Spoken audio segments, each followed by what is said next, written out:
मेरे साथ इस वक्त स्वामी ज्ञानानंद तीर्थ जगत गुरु शंकराचार्य जी जुड़ रहे हैं, जो मध्य प्रदेश से अयोध्या में आए हैं और यहाँ पर इनका 9 दिवसीय रामचरितमानस का पाठ चल रहा है।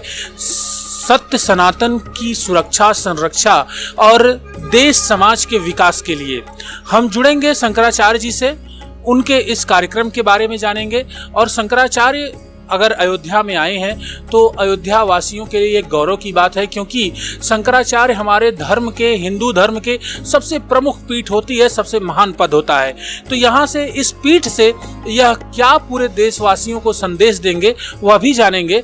एक बहुत बड़ी महत्वपूर्ण बात और रोचक बात शंकराचार्य जी ने मुझसे ऑफ द कैमरा साझा की, उसको हम ऑन द कैमरा भी बात करेंगे। उन्होंने कहा कि ईश्वर देवता अग्नि से प्रसन्न होते हैं और पितृ जल से प्रसन्न होते हैं। क्या है इसके पीछे पूरी रोचक कड़ी, पूरी इन सभी बातों को हम शंकराचार्य जी से विस्तार से जानेंगे। देव कार्य स्वाहा, पितृ कार्य स्वधा। देवताओं की पुष्टि अग्नि के द्वारा होती है। त्रेता का मुख्य कर्म अग्निहोत्र था। अयोध्या की पावन धरा पर भगवान श्री राम सूर्यवंश में अवतरित होने के कारण भगवान की प्रीति, क्योंकि आकाशाद वायु वायु अग्नि रापा आपा भुआ, आकाश से शब्द वायु में आता है, अग्नि में, अग्नि से जल में और जल से पृथ्वी में। इसलिए पृथ्वी में मलिनता को दूर करने के लिए भगवान भुवन भास्कर अपनी किरणों से हवा में जो नमी आई हुई होती है उसको शुद्ध करके अग्नि की पवित्रता की वृद्धि करने में और जल को निर्मल करने में, इसलिए शरद ऋतु कही जाती है। श्रीमद् भागवत में भगवान महाभाग सुखदेव जी राजा परीक्षित से कहते हैं, राजन प्रविष्टा कर्ण रंग्रहेण स्वनाम भाव सरोरुहम धुनोति समलम कृष्ण सलिलस यथा शरद। कान के मार्ग से जब इष्ट के गुण हृदय में पहुंचते हैं तो हृदय का मैल धुल जाता है, हृदय निर्मल होता है। ऐसे ही वर्षा ऋतु में आषाढ़ महीने से और भाद्र महीने तक जो मेघ से धरा पर जल आया हुआ होता है वो मलिन मटमैला हो जाता है। आश्विन महीने में वही जल कुओं में, तालाबों में, बावड़ियों में, नदियों में निर्मल हो पाता है। और ये महीना शरद के साथ ये पक्ष पितृजनों का पक्ष है और ये 16 दिन का होता है। भाद्र पूर्णिमा से आश्विन अमावस्या, ये 16 दिन, ये 16 तिथियां उन संस्कारों के लिए हैं, मानव के लिए, मनुष्य के लिए, अपने पूर्वजों को, अपने पितरजनों को जल देने के लिए। देवताओं को जल, जलांजलि तीर्थ भाग उंगलियों की ओर से प्रदान करते हैं। ऋषियों को जल ऋषि पर्वत से प्रदान करते हैं। पितरों को जल पितृ पर्वत से प्रदान करते हैं। इसलिए देवताओं को जल, ऋषियों को जल, पितरों को जल। देवताओं की प्रसन्नता यज्ञ से होती है, क्योंकि उनको आहार अग्नि से प्राप्त होता है। पितरों को आहार हव्य और कव्य जल से प्राप्त होता है। देव कार्य स्वाहा मंत्र के अंत में स्वाहांत का प्रयोग होता है देवताओं के लिए, और पितरों के लिए स्वधा स्वधा स्वधत्रैवम 3 बार स्वधा स्वधा स्वधा के साथ जल अर्पण करने से, कुशा के साथ पितरजनों को जल अर्पण करना। जन कार्य आहा अन्नम प्राणिनाम प्राणा, समस्त प्राणियों का प्राण अन्न है, इसलिए जनता को अन्न देना और विद्वान जनों को वित्त देना। व्रतम यतनेन संरक्षित वित्त में याति चा, वित्त तो आता जाता है, इसलिए वित्त सभी को देने का नहीं है, जिससे कि वित्त का दुरुपयोग ना हो पाए। इसलिए चित्त को एकाग्र रखने के लिए वित्त का सही उपयोग करना है। धनंच धर्मैक फलम यतो वै ज्ञानम स विज्ञान मनु प्रशांति गृहेश युंजन कलेवरस्य मृत्युम न पश्यन्ति दुरंत वीर्यम। धन का एक ही फल है धर्म, धनंच धर्म एक फलम, धन का एक ही फल है धर्म। ये 4 पुरुषार्थ कहे जाते हैं, धर्म अर्थ काम मोक्ष। धर्म अर्थ काम मोक्ष, ये चारों पुरुषार्थ एक दूसरे के विरोधी हो जाते हैं। अर्थ काम का विरोधी हो जाता है, अर्थ धर्म का विरोधी हो जाता है, तो काम मोक्ष का विरोधी हो जाता है। अर्थ धर्म का विरोधी बन जाता है, अर्थ धर्म का विरोधी बन जाता है, और काम वासना मोक्ष का विरोधी बन जाता है। अर्थ का गरुण वर्ग होता है और धर्म का सर्प वर्ग होता है। जैसे मोर सांप को खा जाता है, ऐसे ही अर्थ का लोभी धर्म को निगल जाता है। धर्म का लोभी अर्थ को निगल जाता है, अर्थ का लोभी धर्म को निगल जाता है, अर्थ का लोभी धर्म को निगल जाता है, काम का लोभी मोक्ष को निगल जाता है। काम का बिलाऊ वर्ग बिल्ली होता है और मोक्ष का मूषक वर्ग चूहा होता है। जैसे बिल्ली चूहे को खा जाती है, ऐसे ही वासना शक्ति इच्छा शक्ति जीव को खा जाती है, मोक्ष की ओर नहीं जाने देती। तिलक पत्रिका के लिए जरूर कहूँगा, जितने मनुष्य हो सब लोग टीका जरूर लगाइएगा, जितने मनुष्य हो टीका जरूर लगाइएगा। मैं सभी मनुष्य मात्र के लिए भाव रख रहा हूँ कि मनुष्य मात्र सब लोग टीका जरूर लगाइएगा। आप लोग टीका लगाओगे, रोली चंदन बंदन करोगे तो कलंक के टीके से बच जाओगे। इसलिए आप जितने मनुष्य हो, सब मनुष्यों के लिए मैं अपने हृदय के भाव से कहता हूँ, मानव मात्र तिलकधारी हो, मानव मात्र तिलकधारी हो, मानव मात्र तिलकधारी हो, तिलक अवश्य लगाइएगा।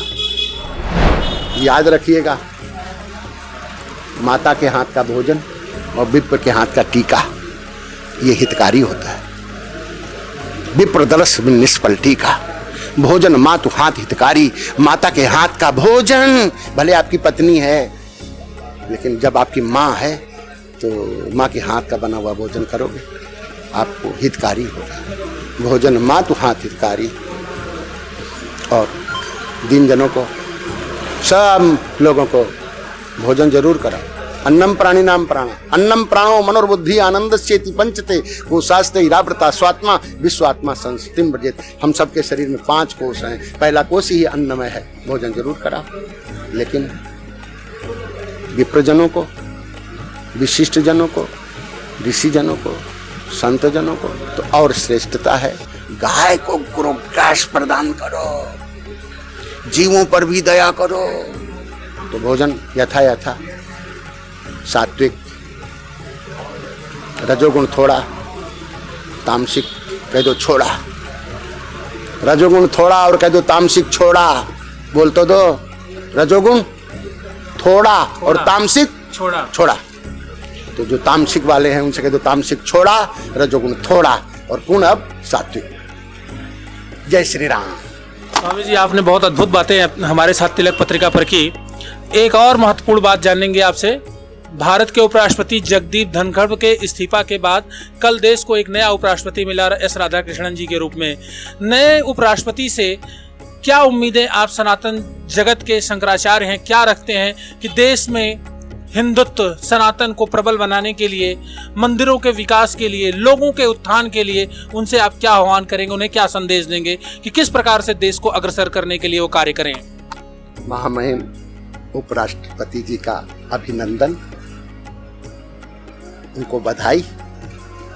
साथ ही साथ उन मतदान करने वालों का भी बहुत बहुत अभिनंदन, जिन्होंने हमारे भारत के लिए उपराष्ट्रपति का चयन करके हमारे लिए प्रदान किया। मैं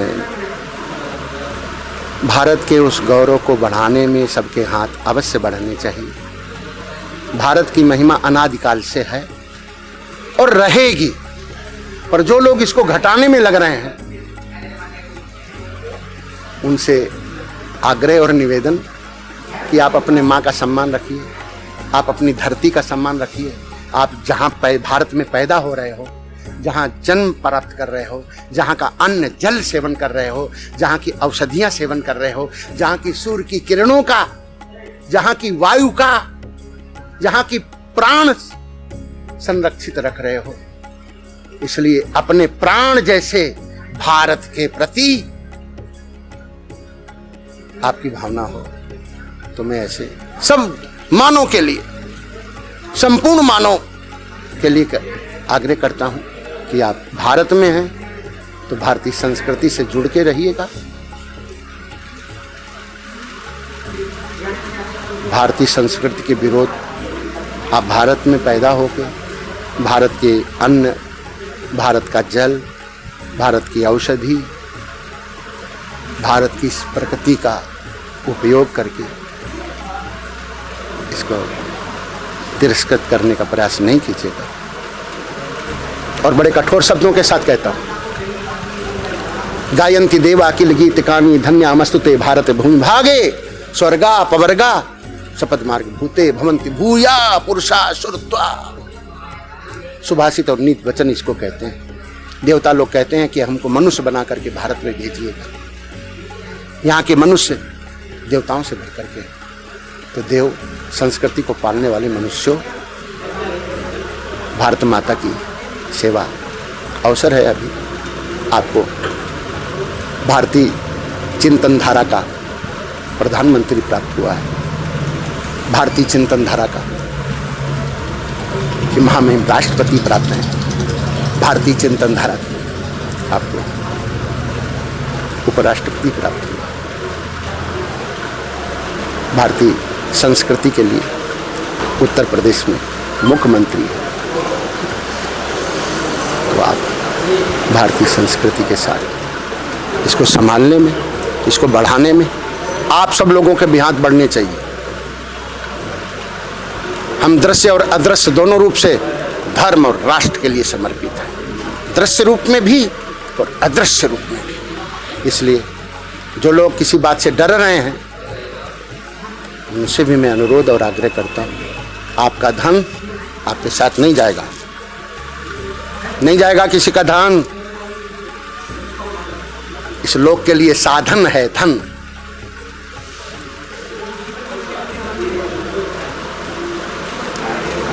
परलोक में तो केवल धर्म जाएगा। धर्म बिना परलोक न होई, धर्म बिना परलोक न होई, धर्म बिना परलोक न होई, धर्म बिना परलोक न होई।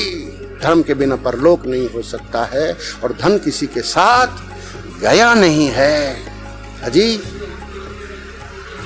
जाएगा नहीं, नहीं जाना है।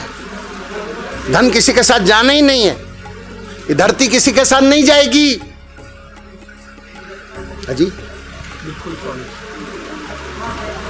ये धरती किसी के साथ गई नहीं। इस धरती पर जो भी आए और धरती के लिए लड़े और इसी धरती में समा गए। इसलिए इस बात को याद रख लो, धरती के लिए, इस भारत की भूमि के लिए इसका दुरुपयोग न कीजिए, इसके टुकड़े करने का प्रयास न कीजिए।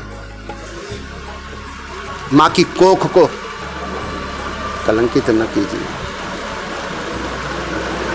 जीवन जीने के साधन आपके अनुरूप हो सकते हैं, पर अगर शास्त्र सम्मत, धर्म सम्मत, वैदिक संस्कृति के अनुरूप होंगे तो आपकी कीर्ति बढ़ेगी।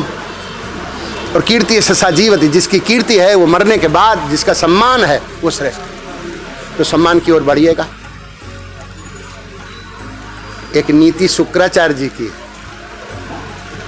शुक्राचार्य जी ने बलि से कहा था, धर्माय यशसे अर्थाय कामाय जनाय चा। धन को 5 जगह उपयोग कर लो। पहले धर्म के लिए धर्माय, फिर यशसे नाम कीर्ति के लिए। इसलिए पाठशाला, धर्मशाला, बाग बगीचे, उपवन, नदियों के घाट, तालाब, वैदिक शालाएं, देवालय, शिवालय, इनके बनाने से आप जीवित बने रहेंगे।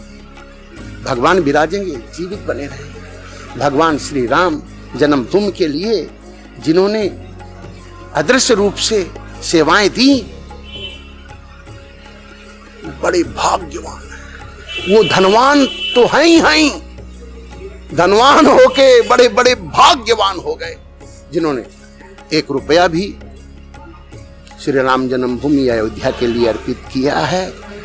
1 ईंट अर्पित की, थोड़ा भी श्रम किया मन वचन कर्म से, तो सभी बड़े भाग्यवान।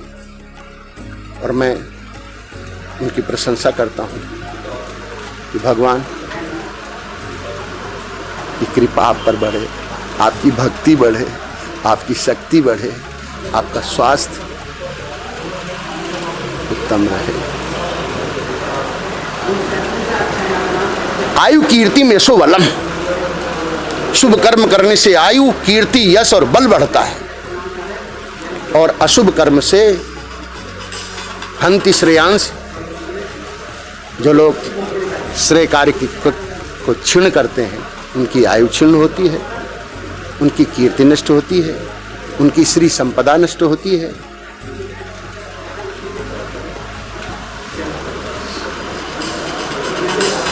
उनका सारा जीवन नष्ट हो जाता, और कलंक के अलावा कुछ भी प्राप्त नहीं होता। तो मेरा अनुरोध भी है और आग्रह भी है। ये तो आपका तिलक चैनल पत्रिका है, तो तिलक चैनल से हम आपको सीधे कहेंगे कि आप हर मानव के लिए इस बात को प्रेरित कीजिएगा कि तिलक जरूर लगाइएगा, तिलक जरूर लगाइएगा, माथा सूना नहीं रखिएगा। आपका माथा में आपकी भावनाओं से तिलक हमारी वैदिक संस्कृति का होगा। हमारी हिंदी में अगर मंदिर लिखते हैं, हिंदी में मंदिर लिखते हैं, तो मंदिर लिखते मात्रा से ही शिखर बन जाता है। हिंदी में अगर मंदिर लिखेंगे, बोल तो दो जी, बिल्कुल मंदिर लिखेंगे तो शिखर बन जाएगा, तो ऊपर शिखर बन जाएगा। इसलिए हिंदी में मंदिर लिखोगे तो शिखर बन ही जाएगा। अजी जी बिल्कुल शिखर बन जाएगा। कितनी आपदाएं आए, मासाब्दी कल्पेशु गता गम्य सुने कथा न उदति नस्तने का संविदेशा स्वयं प्रभा। दिन बदलते हैं, सप्ताह बदलता है, पक्ष बदलता है, महीना बदलता है, ऋतु बदलती है, आयन बदलते हैं, संवत्सर बदलता है। ये सब परिवर्तनशील जगत में टिकाऊ प्रभु की कृपा से ही हो सकता है। वो हो दे तो कभी कभी तिथि बढ़ जाती है, कभी महीना बढ़ जाता है। जी बिल्कुल, तिथि भी बढ़ जाती है और महीना भी बढ़ जाता है, तो अधिक मास हो जाता है।